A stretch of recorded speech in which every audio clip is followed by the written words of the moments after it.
السلام علیکم ناظرین، اسلامی وظائف چینل کے پیارے ناظرین، آج کی اس ویڈیو میں ہم شب برات کے فضائل، اس رات کی عبادت اور اہمیت کے بارے میں جاننے کی کوشش کریں گے۔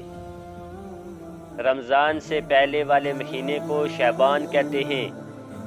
ام المومنین عائشہ صدیقہ رضی اللہ تعالی عنہا فرماتی ہیں کہ حضور صلی اللہ علیہ وسلم کو شعبان سے زیادہ کسی مہینے میں نفلی روزے رکھتے ہوئے میں نے نہیں دیکھا۔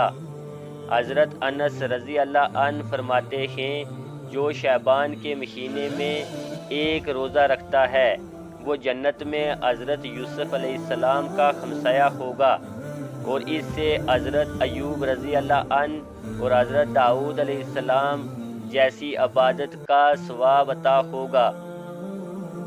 حضور صلی اللہ علیہ وسلم فرماتے ہیں مجھے جبریل علیہ السلام نے خبر دی کہ شعبان کے مہینے میں اللہ تعالی رحمت کے 300 دروازے کھول دیتا ہے۔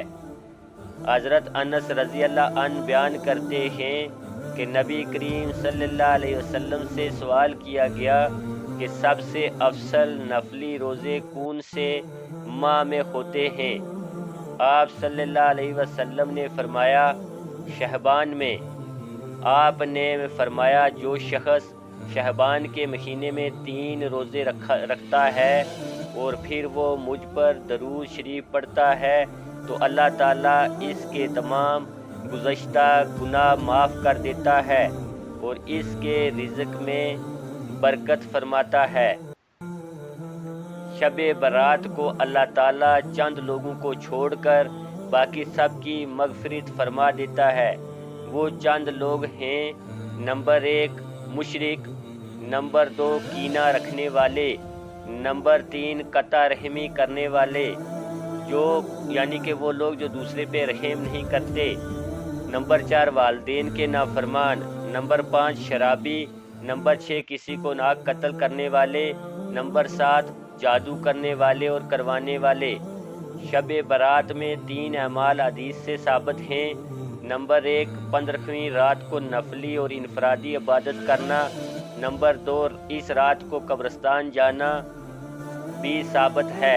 نبی کریم صلی اللہ علیہ وسلم زندگی میں صرف ایک بار اس رات کو جنت البقیع کے قبرستان میں تشریف لے گئے اور مردوں کے لیے دعائے مغفرت فرمائی۔ نمبر 3 15 شعبان کے دن روزہ رکھنا۔